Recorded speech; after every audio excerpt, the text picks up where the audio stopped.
주님 마음 내게 주소서.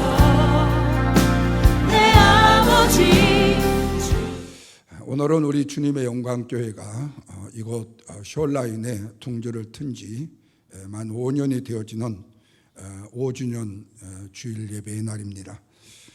저희는 지난 5년 동안 많은 몸부림을 가져왔습니다. 특별히 한 영혼 구원이라는 심가섬가 운동에 기치를 걸고 영적 싸움을 힘있게 싸워왔습니다. 뿐만 아니라 다음 세대를 위한 탄탄한 기반과 그리고 또한 우리 시설 확장을 위해서도 엄청난 많은 물질을 투자하면서 헌금을 투자하면서 싸움도 싸워왔습니다.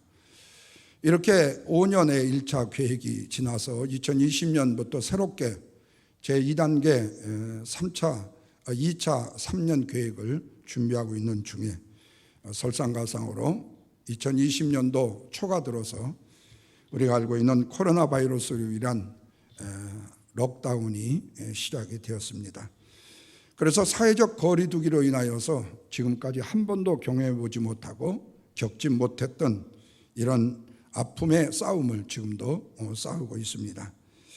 이런 면에서 우리의 교회는 물론이고 우리 성도들의 신앙생활, 그리고 또한 성도들의 사업장, 그리고 일터, 그리고 학업에 여러 가지 많은 어려움과 고통도 받고 있는 것도 사실입니다. 그러나 조금 위로가 되는 것은 이런 어려움들이 나만 겪고 있는 것은 아니라는 겁니다. 이 말이 좀 우습지만 우리만 겪고 있는 것이 아니고 나만 겪고 있는 것이 아니다. 공평하게도 세계 모든 나라가 이런 아픔을 겪고 있는과 동시에 수많은 유명한 사람들까지라도 이런 고통과 고난 속에 함께 거하고 있다는 사실입니다.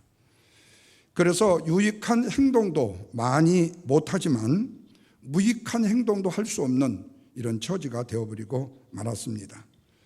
그런데 참 아이러니한 것은 이렇게 할 수 있는 일이 제약을 받게 되고 아무것도 할 수 없고 아무것도 하지 못하고 하고자 하는 일을 하려고 해도 못하니까 그렇게 처음에 아주 왕성하게 활발하게 활동을 했던 코로나19도 이제는 점차적으로 위험과 감염의 위험이 적어지고 있죠. 처음 1월부터 시작되어서 3월 달에 팬데믹이 시작됐지만 처음에 상황이 있을 때 우리가 알다시피 수많은 사람들이 한꺼번에 생명을 잃는 일들이 일어났죠. 심지어 장례까지 어렵게 되고 시신 처리까지 어렵게 되는 이런 고통을 겪었어요. 그래서 그 당시에 그 아픔은 너무 황당하게 그지없었지만 지금은 확진자는 수가 늘어간다 할지라도 그로 인하여서 사망자는 그렇게 많지가 않습니다.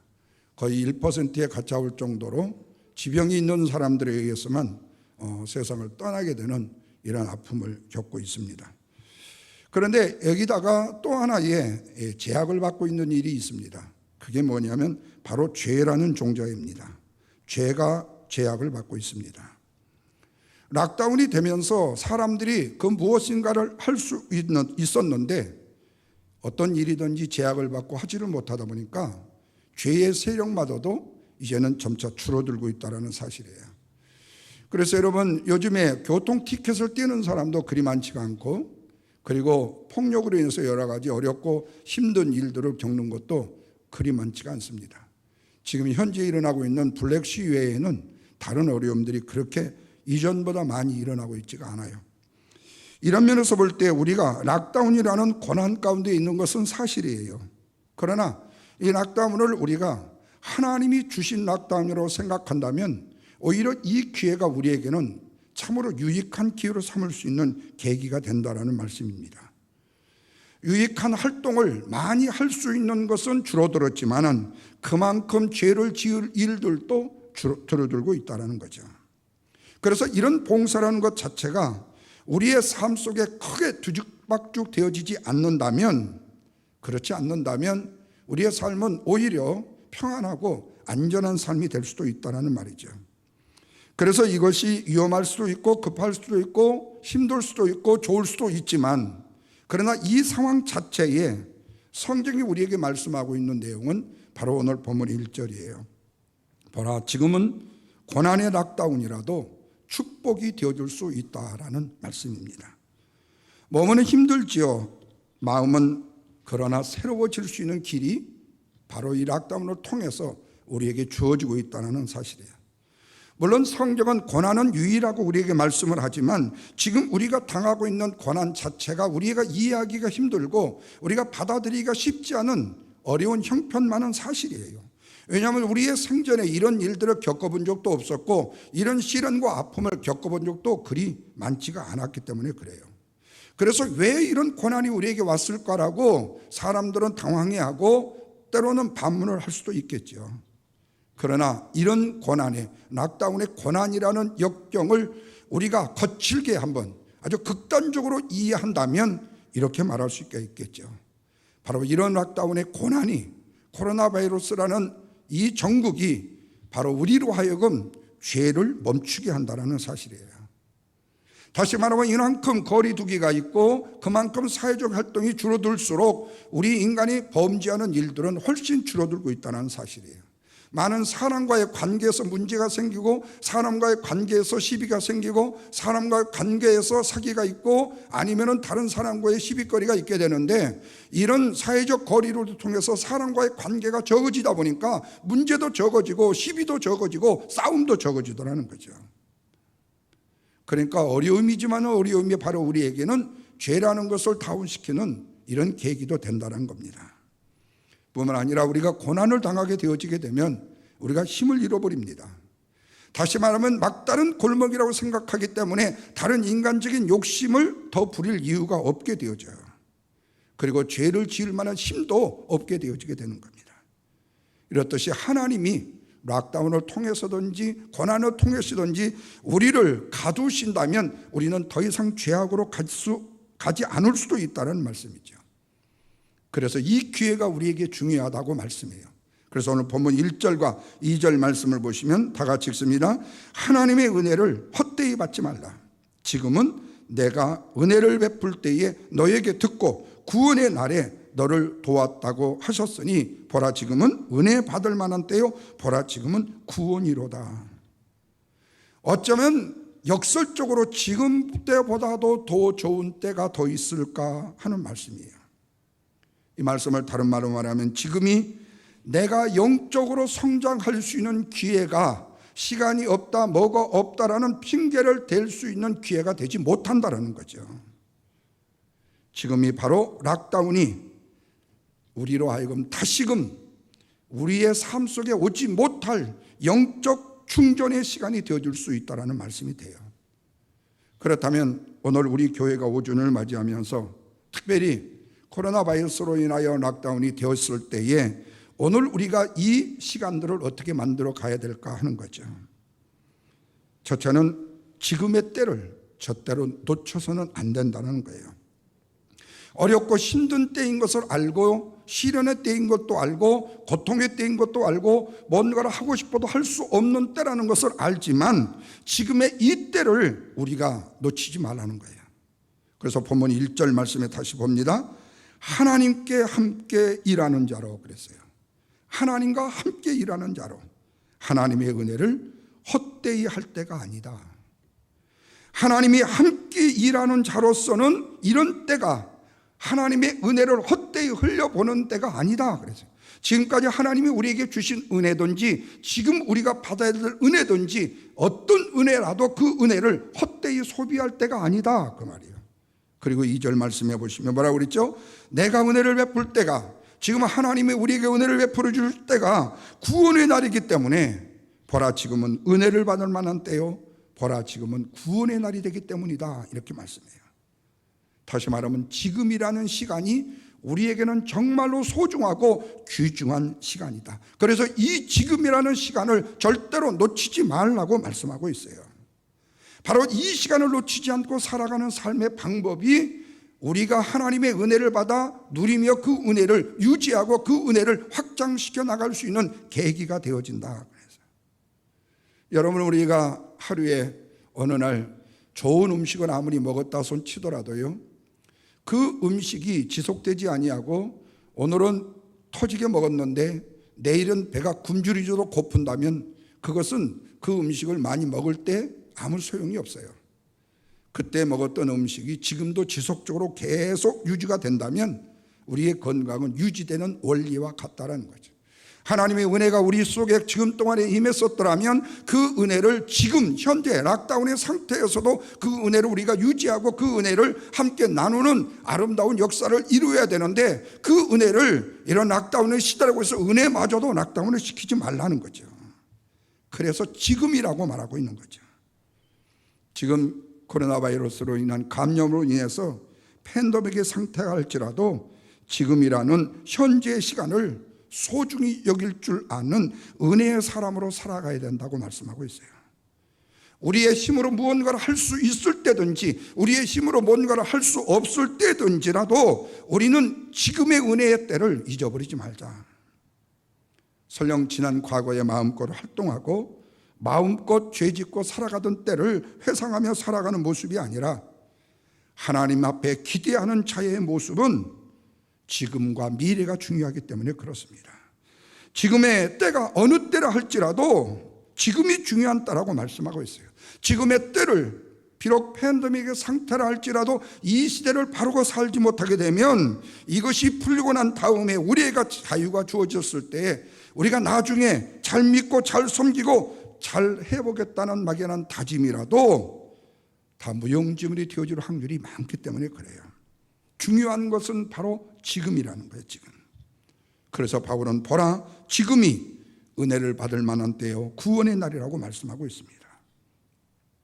그렇습니다. 저는 개인적으로 사계절 중에서 여름을 그렇게 좋아하지 않습니다. 싫어하는 편이 많아요. 그런데 어떤 분들은 여름만 되면은 아주 굉장히 좋아하는 분들이 있을 수 있어요. 다 개성에 따라 달리기 때문에. 그런데 중요한 것은 그거예요. 봄은 봄대로 중요한 것이고 여름은 여름대로 중요한 것이고 가을은 가을대로 의미가 있는 것이고 겨울은 겨울대로의 뜻이 있는 거예요. 다시 말하면 이런 계절의 변화가 있어야만이 추운 겨울을 맞이할 수 있는 체면도석에 되어지게 되고 인생의 태도가 담담해질 수 있다는 말씀이에요. 아무리 봄을 좋아해서 즐긴다고 할지라도 봄에 뭔가를 심어놓지 않게 되어지게 되면 여름에 그걸 가꿀 만한 시간이 없어져 버려요. 아무리 여름이 덥다라고 여름을 잘 가꾸지 아니하게 되면 겨울에 먹을 양식의 창고가 비게 된다는 말씀입니다. 그런데 우리의 인생도 마찬가지라는 거예요. 오늘 우리가 건강하든 병약하든 부하든 가난한 것 누구에게나 인생의 고민은 있어야 합니다. 뿐만 아니라 신앙적인 질문도 또한 있어야 됩니다. 은혜를 받은 것도 중요하지만 그 은혜를 어떻게 활용하고 그 은혜가 우리의 삶 속에 어떻게 드러나게 해야 될 것인가가 중요하다는 거죠. 그래서 바울은 고린도 교회 성도들에게 너희가 은혜를 받았다면 은혜 받은 자와 같은 삶을 살라고 말씀하고 권면하고 있습니다. 그리고 바울은 자신에게 은혜가 어떻게 흘러갔는지 그리고 내 자신의 삶 속에 그 은혜가 어떻게 나타냈는가를 고린도 교회 성도들에게 보여주고 있어요. 그러면 어떻게 무엇으로 보여주고 있는가? 우리가 은혜라고 보통 말하면 우리의 노력이 아닌 하나님의 편에서 일방적으로 우리에게 주시는 카리스 은혜를 바로 공짜 은혜라고 말하죠. 우리가 그 은혜를 위해서 한 것이 아무것도 없어요. 그런데 하나님께서 일방적으로 은혜를 베풀어 주심으로 말미암아서 그 은혜를 받았는데 그 은혜에 있어서 엄청난 지불이 있었다는 거예요. 바로 그 대가가 무엇이죠? 하나님의 아들 되신 예수 그리스도가 우리와 상관도 없지만 나도 알도 못하지만 내가 부탁도 한 것이 없지만 내 죄를 위하여 십자가에서 죽으신 사건이에요. 이 큰 은혜 안에서 우리 하나님은 우리에게 엄청난 비밀을 남겨주셨어요. 바로 그 정점이 뭐냐면 하나님의 아들 예수 그리스도가 나를 위하여 죽으셨다는 거예요. 말씀드렸듯이 그 예수님은 나와 어떤 상관이 있는지 내가 그분에게 부탁한 적도 없고 그분에게 원한 적도 없고 내가 다른 것을 바란 적이 없었는데 나로 하여금 그분을 믿음으로 말미암아 구원을 얻게 만들었고 내 죄를 씻으신 구원의 주가 되셨다는 거예요. 이것을 우리에게 은혜로 주셨다는 말씀입니다. 그래서 우리가 이런 은혜의 은총을 받으면 흔히 부르는 찬송이 있죠. 아, 하나님의 은혜로 있을 데 없는 자 왜 구속하여 주는지 난 알 수 없도다. 은혜를 깨닫게 되어지면 감격하게 되고 감동의 삶을 다짐할 수밖에 없게 된다는 거죠. 다시 말하면 그 은혜의 실체를 바로 알게 되어지게 되면은 우리는 심각한 충격 속에 빠지게 된다는 거죠. 그리고 그 은혜가 은혜로 깨닫어졌을 때 우리의 삶 속에는 놀라운 역사가 일어나게 되어져요. 은혜가 우리에게 터치되어지게 되면 우리는 가만히 있을 수가 없어요. 은혜로 인한 거룩한 열정이 우리 마음속에 생기고 하나님의 열정이 일어나게 되어지는 거죠. 이전처럼 살아가는 삶이 아니라 새롭게 변화되는 삶을 살기 위해서 힘써 애써 수고하게 되어지는 거죠. 그 어떤 것이 나를 사로잡게 되고 그 어떤 능력이 우리에게 주어짐으로 말미암아서 우리가 십자가의 은혜가 내 영혼을 건드림으로 말미암아서 내 영혼에 불꽃이 일어나게 되어지고 하나님을 위해서 살고자 하는 강력한 의지와 소명을 우리 마음속에 불릴 듯 일어나게 한다는 거죠. 그래서 우리의 평소에 하지 못했던 것을 할 수 있는 힘을 얻게 되어지고 은혜가 새로운 삶을 우리의 삶을 만들어내서 우리의 삶을 새로운 세계로 이끌어가고 새로운 역사를 이룰 수 있도록 만들어가는 거죠. 그런데 이런 은혜라도 또 문제는 있습니다. 그 은혜를 처음 받았을 때는 우리는 너무 감격하고 거기에 반응하는 데 굉장히 엔조하면서 그 시간을 들였어요. 그런데 그 시간이 흐르면서 그 은혜가 점점 희미해진다는 거예요. 은혜를 은혜로 여기지 아니하는 무덤덤한 단계가 오게 된다는 겁니다. 그래서 신앙생활이 처음에 기쁘고 감사하고 신났었는데 얼마나 신앙생활이 지나다 보니까 덤덤해지고 시큰둥해지죠. 그러면서 시간이 지나가면서 사라지고 시간이 지나가면서 점점 무익해져요. 이것이 바로 인간의 한계입니다. 그런데 신비로운 영적인 세계에서는 그런 현상들이 일어날 리가 없죠. 우리가 처음 복음을 받아들이고 은혜를 받았을 때 우리의 경험, 신앙의 능력은 얼마나 뜨거웠습니까?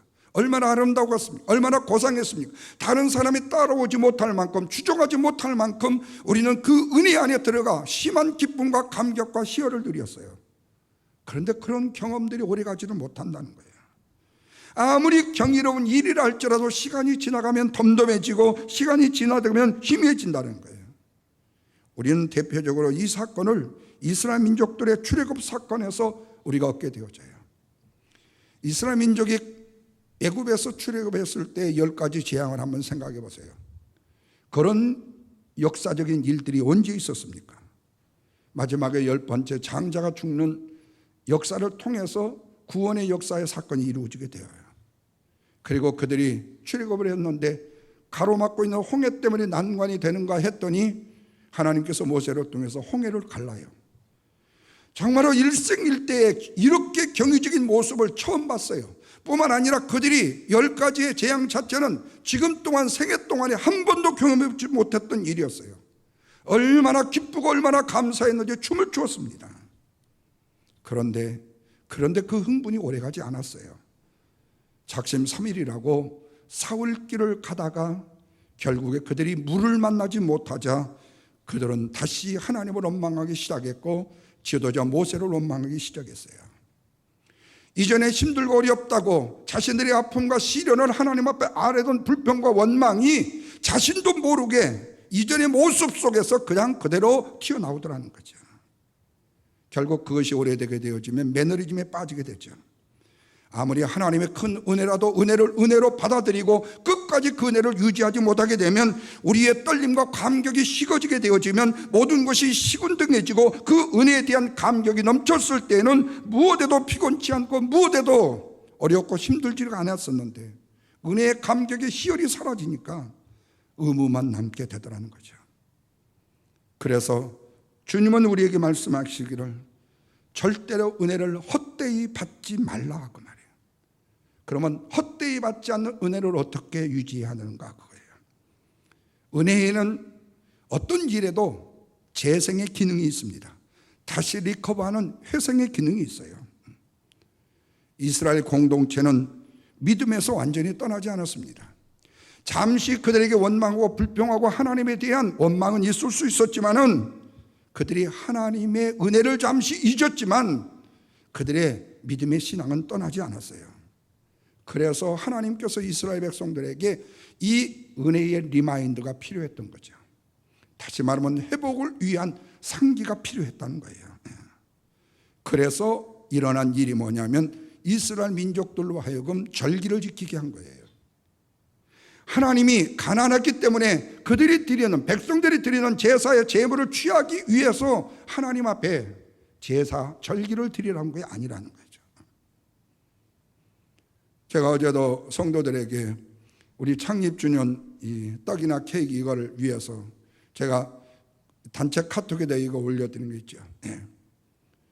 이 돈이 누가 없어서가 아니라, 누가 할 수 없는 사람이 없어서가 아니라, 가능하면은 교회에 안 하는 분들이, 안 하셨던 분들이 함께 한번 이 일에 동참해서 이 일에 한번 좀 즐거움을 누릴 수 있지 않을까. 왜? 많은 금액이 아니니까. 그럼에도 불구하고 성질 급한 사람이 제일 먼저 연락이 오지, 닐렉선 사람은 누가 할 때까지 그냥 기다리게 되는 거죠. 똑같아져요. 다시 말하면 6월절 절기를 지키라고 말씀한 거, 초막절의 절기를 지키라고 한 것은 하나님의 은혜가, 하나님의 역사가 지금 동안에 너희들에게 어떻게 임하였는가를 알게 하기 위해서요. 그래서 이스라엘 공동체에는 다양한 절기들이 있었습니다. 그 절기를 지키면서 다양한 절기를 통해서 하나님이 그동안 너희들에게 베풀어 주는 은혜를 회상해 보라는 거예요. 그래서 출애굽의 과정을 잊지 않도록 하기 위해서 그들이 지켰던 절기가 바로 6월절이었던 거죠. 그때는 무교병을 먹었고 쓴나물을 먹었습니다. 왜? 너무 급작스럽게 도망쳐 왔어요. 완전한 누룩의 곡식을 먹을 수가 없었어요. 단단한 것을 먹을 수가 없었어요. 쓴 것을 먹을 수밖에 없었어요. 그래서 6월절을 지킬 때마다 이스라엘 민족들은 무교병을 먹고 쓴나물을 먹으면서 마지막에는 아가서의 말씀을 낭독하게 했어요. 우리가 알다시피 아가서는 남녀간의 뜨거운 사랑을 노래한 책입니다. 노래 중에 노래라고 말씀을 해요. 이를 통해서 하나님께서는 하나님과 당신의 백성 사이에 얼마나 더 밀도가 높은 사랑의 관계를 어떻게 누리고 할 것인가에 대해서 관계 회복을 말씀하고 있었죠. 하나님과의 관계가 식어지면 모든 활동은 힘을 잃어버리기 때문에, 그러나 하나님은 끝까지도 이스라엘 민족을 사랑하시는 사랑에서 사랑의 줄을 한 번도 놓으신 적이 없고 그 사랑은 변하지 않았는데, 순간순간 상황에 따라서 인간의 이스라엘 민족들은 하나님을 향하여 배반도 하고 하나님을 향하여 원망도 하고 하나님을 향하여 불평도 하더라는 거죠. 하나님은 끊임없이 지금까지 그 사랑을 한 번도 놓아준 적이 없는데요. 바로 이것은 관계가 식어지게 되어지면 모든 활동이 힘을 잃어버리기 때문에 오는 요소예요. 하나님의 사랑은 여전하고 하나님께서는 인간을 향한 사랑이 변치 않는데 인간의 마음이 문제가 된 거죠. 빨리 식어버린 거예요. 실증을 빨리 느끼는 거예요. 매너리즘에 쉽게 빠져버리는 거예요. 은혜에 대한 망각증이 빨리 오게 되어진 것입니다. 그래서 은혜의 복원력이 중요한 것이에요. 이 은혜의 회복을 시키기 위해서 오늘날 우리에게 하나님께서 오늘 우리가 하나님 앞에 드리고자 하는 성만찬 예식을 다시 또 리마인드 시키시는 거죠. 성만찬을 통해서 시각과 촉각과 청각 그리고 모든 오감을 동원해가지고 그리스도의 십자가를 경험하게 되고 잃었던 은혜를 다시금 회복해 만드는 하나님의 놀라운 역사를 복원시키는 거예요. 또 하나는 주일 예배를 통해서 은혜의 복원을 시키기를 원하셔요. 세상에서 하나님의 은혜를 잃어버리고 살다가 일주일에 한 번씩 주님 앞에 나와서 예배하고 그로 인하여서 잃었던 은혜를 다시 회복하라고요. 은혜가 회복될 때 다시 소명이 일어나고 주님을 위해서 살고자 하는 결단과 열심과 열망이 생겨나기 때문에, 그래서 때가 어느 때라도 구원의 기쁨은 회복시켜야 된다라고 말씀해요. 은혜를 회상하고 감사함을 잊어버리지 않을 때 우리의 삶 속에는 승리가 있게 되어지고 우리의 모든 것을 이기게 만든 능력이 우리의 삶 속에서 흘러넘쳐 다른 영혼들에게까지 나오기 때문에 그래요. 그래서 은혜가 되게 하려면 우리의 삶의 현장에서 그 은혜가 확인되도록 증거해야 된다는 거죠. 그래서 바울은 본문 4절과 5절 말씀에서 이렇게 말해요. 다 같이 한번 읽습니다. 4절 5절이요. 모든 일에 하나님의 일꾼으로 자천하여 많이 견디는 것과 환난, 국핍, 고난, 매맞은 갇힘, 난동, 수고로움 자지 못한 가운데서도 라고 확인을 시켜줘요. 이 말씀을 보면 바울이 당한 고난과 어려움은 너무나도 많았습니다. 인간적으로 말하면 참으로 견디기 힘들고 어렵고 고통스러운 상황이었어요. 이런 경우라면 10중 8구 많은 사람들은 절망과 탄식 속에서 그 어려운 상황 때문에 주저앉아갈 수밖에 없는 그런 상황이었어요. 그런데 바울은 보통 일반 사람들이 예상과는 달리 다른 반응을 보이더라는 거예요. 여러분, 바로 이것이 믿음의 능력이고 은혜의 사람의 반응의 역사인 거예요. 모든 사람이 다 할 수 없다, 안 된다, 그리고 모든 것은 이렇다 저렇다 부정적인 시각을 갖고 말하고 하나님의 영광을 높이지 못하는 일이라 할지라도 다시금 그 일을 바르게 변화시켜 나가는 역사를 이루게 되더라는 거죠. 그래서 새벽에도 말씀을 드렸듯이 세상을 살아가는 삶의 목적과 사람들의 목적과 하나님의 성경 말씀을 믿는 신앙의 삶의 목적이 너무나도 차이가 다르다고 그랬죠. 세상을 향하여서 살아가는 사람의 목적은요, 내가 1등 되기 위해서예요. 내가 잘 살기 위해서예요. 나만을 위해서예요. 우리만 위해서예요. 그러나 신앙적으로 살아가는 사람은 하나님이 이루어 놓으신 기대에 대한 결과를 목적으로 삼아요. 그래서 나만을 위해서 살지 않고 내가 공부를 하고 내가 돈을 버는 것도 내가 훌륭한 사람이 되는 것도 타인에게 내가 베풀고 섬기고 다른 사람을 위해서 하는 것이지 내 가문의 영광을 위해서 내가 잘 먹고 잘 살기 위해서 내가 권력과 힘을 가지고 다른 사람을 엉두르기 위해서가 아니라는 거예요. 세상적으로 나를 자랑하고 증거하고 나를 높이기 위해서가 아니라 다른 사람을 섬기고 다른 사람을 위해주고 다른 사람을 도움을 주기 위해서라는 거죠. 그러니까 바울이 이런 시련의 역경과 고난을 겪었을 때에 다른 사람 같으면 10중 8구 다 넘어졌지만 바울은 예상과 달리 넘어지지 않고 다른 반응을 보이는데 그 이유가 뭐라고 했는가요? 오늘 4절 말씀에서 그렇게 말해요. 내가 은혜를 받아 모든 일에 하나님의 일꾼으로 자처했기 때문이다, 그렇게 말씀해요. 은혜를 받았어요, 첫 번째. 두 번째는 받은 은혜를 주님의 영광을 위해서 사용하기 위하여 자처했기 때문이라고 말해요. 그러나 인간은요, 자기의 삶 속에 압력이 강하게 이게 오게 되어지게 되면요, 오래 버티지 못하는 것이 현실이에요. 그러나 중요한 것은 그거예요. 모든 인생 속에는 모두 다 고난이라는, 고통이라는, 어려운 환경이라는 고비를 겪게 되어진다는 거예요. 뿐만 아니라 그것이 한 번, 두 번으로 끝나는 것이 아니라 끊임없이 고난의 여정이 찾아온다는 겁니다. 이 세상 사는 사람 치고 고난의 여정을 한 번도 겪지 못한 사람은 아무도 없다는 거예요. 문제는 바로 그 고난의 여정이 지속되든지 한 번이 왔든지 간에 그 고난을 이기지 못하게 되면 우리의 인생은 날개도 없으면서 추락하고 만다는 거예요.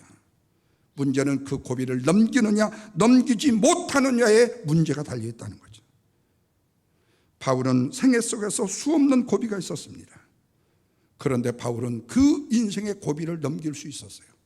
그러면서 그가 입술로 고백하는 것이 이 모든 것이 뭐라고요? 하나님의 은혜였다고 말씀해요. 자신의 율법의 힘이나 아니면 지식이나 가문이나 아니면 자신의 능력 때문에 바로 이 고난을, 고통을 이길 수 있었던 것이 아니라 하나님이 나에게 주신 남다른 은혜와 은총과 축복 때문에 내가 이 인생의 고비, 시련을, 이 고통을 넘길 수 있었다고 말씀해요. 만약에 그 문제가 내 자신의 문제보다도 훨씬 더 커졌다면, 내가 생각하고 받아 누리는 은혜보다도 훨씬 더 커졌다면 틀림없이 넘어졌겠죠. 그런데 바울은 받은 은혜가 더 컸기에 그 시련과 역경을 이길 수 있었다는 거예요. 문제는 그거예요. 은혜가 은혜게 되게 하는 것이 과연 무엇인가 하는 거예요. 이것이 바로 우리의 인생에서 일어날 수 있는 일 중에 하나가 바로 변질이라는 것이에요. 다시 말하면 은혜가 되기 하기 위해서 변질의 문제를 퇴치해야 된다는 거죠. 물론 세상에 내가 변질을 목적으로 삼고 변질되려고 하는 사람은 거의 없을 거예요. 문제는 내 자신도 모르게 변질이 된다는 거예요. 그런데 그 변질을 막을 수 있는 능력이 뭐냐? 하나님의 은혜라는 겁니다. 바울을 흔들어대는 사람이 얼마나 많았겠어요. 고난과 역경과 시련을 주면서 비난하고 욕하는 사람이 얼마나 많았겠어요.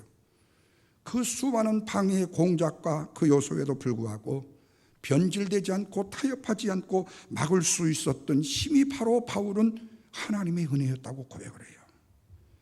그래서 은혜가 나의 신앙의 변질을 거부하게 만들었고 나로 하여금 다메섹에서 만났던 주님의 은혜의 본질을 유지하여 잃어버리지 않도록 만들어줬다고 고백합니다. 그래서 바울은 본문 9절과 10절에서 이렇게 고백을 합니다. 다 같이 한번 읽습니다. 무명한 자 같으나 유명한 자요, 근심하는 자 같으나 항상 기뻐하는 자요, 가난한 자 같으나 많은 사람을 부유하게 하는 자요, 아무것도 없는 자 같으나 모든 것을 가진 자로다. 그렇게 말해요. 자, 이 말씀을 한번 보십시오. 한쪽으로요, 왼쪽으로요. 무명한 자, 근심하는 자, 가난한 자, 아무것도 없는 자, 한쪽으로 치우쳐서 그 목적을, 그 인생을 딱 보면 인생은 뭐죠? 끝이에요. 아무것도 소망이 없어요. 이 한쪽 왼쪽으로만 보게 되어지게 되면 완전히 내 인생은 다 기울어졌고 바울의 인생은 모두 다 기울어진 삶이었어요. 그런데 그렇게 한쪽으로 쏠려 기울어질 수밖에 없는 그 상황 가운데에 내가 기울어지지 아니하고 그 상황을 이길 수 있었던 것은 이쪽에 하나님의 은혜라는 큰 힘이 버틴 거 있어서 이것이 나를 주저앉지 않고 이거를 눌러서 나로 하여금 나를 뜨게 만들었다는 거예요. 이걸 견디게 만들었다는 거예요. 이것이 바로 은혜의 힘이었다고 말하고 있어요. 은혜가 상황보다도 더 큰 무게를 받쳐줬다는 거예요. 그런데 상황보다도 은혜가 적었더라면 그는 상황에 은혜가 무너져 버렸을 것인데 아무리 상황이 힘들고 어려워도 큰 은혜가 받쳐주니까 그런 상황 자체가 은혜를 이기지 못했다는 거죠. 사랑하는 여러분, 이스라엘은요 하나님이 허락해 주시는 안식을 제대로 누려보지 못한 백성들이었어요. 왜냐하면 하도 원망을 많이 하고 하도 가난에 들어가서 즐기고 집 짓고 시집가고 장가하고 놀고 먹느라고요. 그래서 하나님께서는 이스라엘 민족을요 억지 안식을 시켜요. 어디다가 집어넣어 가지고요 바벨론 포로에 70년을 집어넣습니다. 강제로 락다운을 시키셔요. 그러면서 지금 동안 이스라엘 민족들아 너희가 누리지 못했던 안식년 70년을 바벨론이라는 타국의 나라에 가서 한번 지키게 해보라는 거예요. 오늘날 우리에게도 마찬가지예요. 우리는 한 번도 경험해보지 못했던 거의 1년이 지금 현재 가까운 사회적 거리두기라는 한 번도 경험해보지 못했던 코로나19로 인해서 지금 이 락다운 팬데믹을 지금 우리가 경험하고 있어요. 하나님 앞에 우리가 생각을 해봐도 우리의 삶에 생각해도 말도 안 되는 일입니다. 그런데 하나님은 지금 우리에게 마치 이스라엘 민족들에게 바벨론의 70년이라는 억지의 고난과 억지의 이 안식을 통해서 말씀하듯이 우리에게도 지금 그 고난을 허락하고 있어요. 근데 70년의 이스라엘 민족의 락다운이요 황폐한 땅을요 다시 회복시키는 회복의 역사가 있었고요 그들의 무너진 신앙을 다시금 회복시키는 기회로 만들어 주셨다는 거예요. 이것이 바로 하나님이 이스라엘 민족을 향하신 바벨론의 락다운이란, 그렇다면 오늘 우리에게 주어지고 있는 코로나19라는 락다운은 바로 오늘 우리로 하여금 다시금 우리의 무너진 신앙을 회복하는 기회요 다시금 오늘 황폐한 우리의 마음의 심령을 기경하고 다시 바꾸는 기회라고 말할 수 있죠.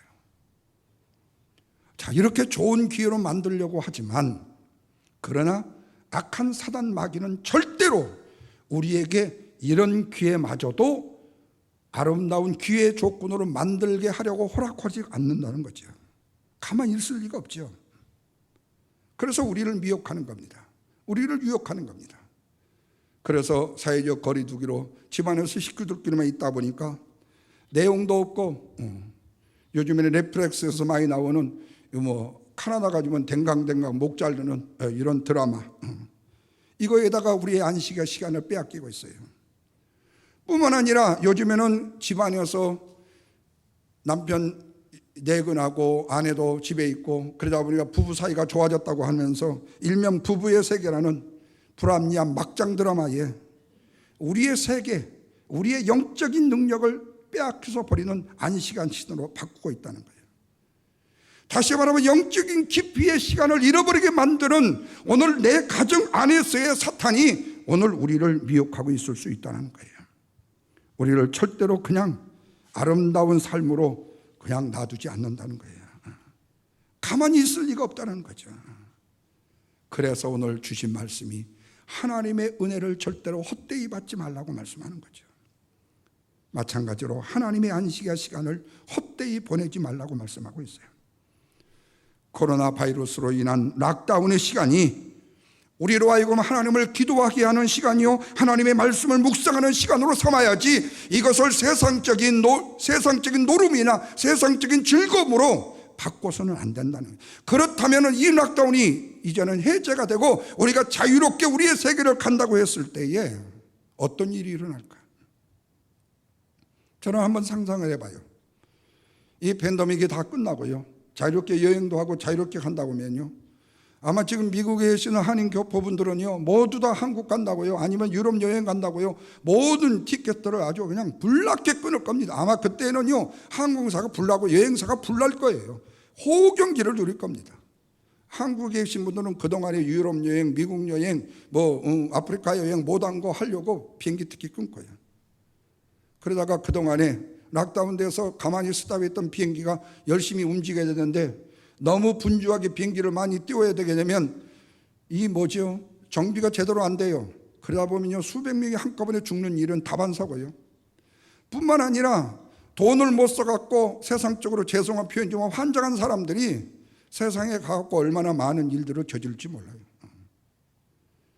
그렇게 되어진다면요 지금 현재 이 락다운의 기회를 우리가 잘 손용하지 못하고 우리가 기회를 바로 만들지 못하게 되고 우리의 질서를 무너뜨리게 되면 그 이후의 혼란이라는 것은요 이루 말할 수도 없을 거라는 거예요. 저는 그런 생각을 해봐요. 그렇다면 지금 이때보다 더 좋은 때가 어디 있을까라고 생각이 들어요. 그래서 보라 지금은 은혜를 받을 만한 때요, 보라 지금은 구원의 날이로다. 다시 말하면 잃어버렸던 예배의 능력을 다시 되찾게 되고 다시 돌아와 기도의 능력을 되찾게 되고 예배의 신령과 진정으로 예배하는 아름다운 예배의 회복이 있게 되어지게 되고 새벽의 자리에 나와서 나 자신의 영적인 부분을 발견하게 되어지는 기적을 일으킬 수 있는 역전의 사람으로 변화될 수 있지 않을까. 그래서 저는 10월부터 그런 광고를 드리려고 해요. 지금 1부에 2부에 어르신들이 보통 나와서 예배를 드려요. 물론 넉넉한 조건에서 나와서 예배를 드리는 건 아니에요. 그렇지만 어린아이들 가지신 부모님들은 아이들에 대한 염려와 걱정 때문에 예배당에 못 나와요. 저는 그렇게 할 수 있다고 생각이 들어요. 우리 성도님들 어린아이를 가진 성도들 가정이요, 한 가정씩 정해가지고 이번 주에는 어느 집사님 가정, 다음 주에는 어느 집사님 가정, 그래서 애들과 함께 예배하는 훈련을 해보라는 거예요. 함께 예배하면서 하나님을 기쁘게 하는 예배에 동참해 보라는 거예요. 다 마스크 쓰고 안전하게 유아실에서 한 가족이 예배하라는 거예요. 이런 훈련이 필요하다는 거예요. 이런 것들을 통해서 이 락다운 자체를 우리에게 예배를 선용하고 기도의 훈련을 하고 하는 영적인 기회로 삼아가야지, 야 기회 잘 됐다, 이번에 교회도 나갈 필요도 없고 집에서 그냥 적당히 예배 드리면 되고, 이런 모습으로 나가지 말라는 거예요. 이것은 영적으로 비참한 모습이고 영적으로 내 자신의 자부심에도 맞지 않는 거고 우리의 유심과 체면에도 맞지 않는 것이고 오늘 우리의 소셜 포지션에도 맞지 않는 일이라는 거죠. 은혜의 사람은 그래서는 안 된다는 거죠. 오늘 잃었던 것을 회복할 수 있는 기회를 만들어야 되고 우리의 영적인 기도의 능력을 회복할 수 있는 기회로 만들어져서 오히려 이전에 할지 못했던 것을 역전시키는 변화의 역사. 은혜의 힘만 가지고 있으면요 어떤 시련과 환경과 역경 속에서도 두려워하지 않게 됩니다. 변질되지 않습니다. 견딤으로 말미암아 주의 사명을 넉넉히 감당할 수 있게 되어진다는 거예요. 이 은혜를 사모하시고 붙드시고 은혜를 따라 주를 위해서 살아가는 사랑하는 우리 주님의 영광교회 사랑하는 모든 성도들, 5주년을 맞이하고 이제 6주년 향해서 달려가는 복된 교회의 아름다운 성숙한 신앙의 모습으로 설 수 있는 우리 모두가 다 될 수 있기를 주님의 이름으로 간절히 축원을 드립니다. 기도하겠습니다. 하나님 아버지,